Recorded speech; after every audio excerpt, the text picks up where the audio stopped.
છોટાઉદેપુર જિલ્લાના મધ્યાહન ભોજન સંચાલકોએ ખાનગીકરણના વિરોધમાં રેલી યોજી નાયબ કલેક્ટરને આવેદનપત્ર પાઠવ્યું। છોટાઉદેપુર જિલ્લા મધ્યાહન ભોજન સંચાલકોની દ્વારા ખાનગીકરણના વિરોધમાં રેલી કાઢી આવેદનપત્ર પાઠવ્યું। છોટાઉદેપુર જિલ્લાના હજારો મધ્યાહન ભોજન સંચાલક શાસ્ત્રીબાગ ખાતે ભેગા થઈ રેલી કાઢી સેવા સદન ખાતે પહોંચી અધિક કલેક્ટરને આવેદન પાઠવ્યું। જિલ્લામાં સેન્ટ્રલાઇઝ કિચનના વિરોધમાં મધ્યાહન ભોજન સંચાલકોએ આવેદન આપી વિરોધ નોંધાવ્યો। Bureau report Rehan Patel.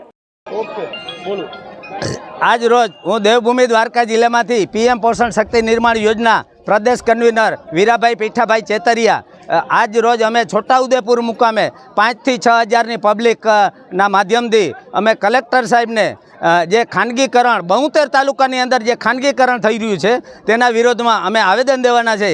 कारण के 32,000 रसोड़ा होवा छतां તેમજ 64,000 ગેસની બોટલ અને 88,000 મધ્યાહન ભોજન કર્મચારીનો સ્ટાફ સ્થાનિક હોવા છતાં અમને એ જ નથી સમજાતું કે ખાનગીકરણનો મુદ્દો શું કામે લીધો છે।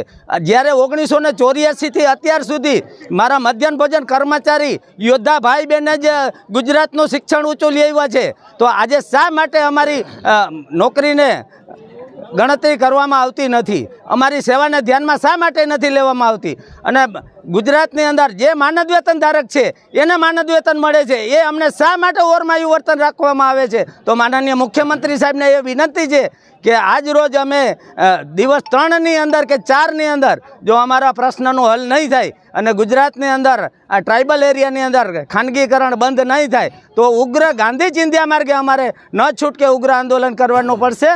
અને 47 લાખ બાળકોનું પણ અમે ભાવિ જોઈએ છે।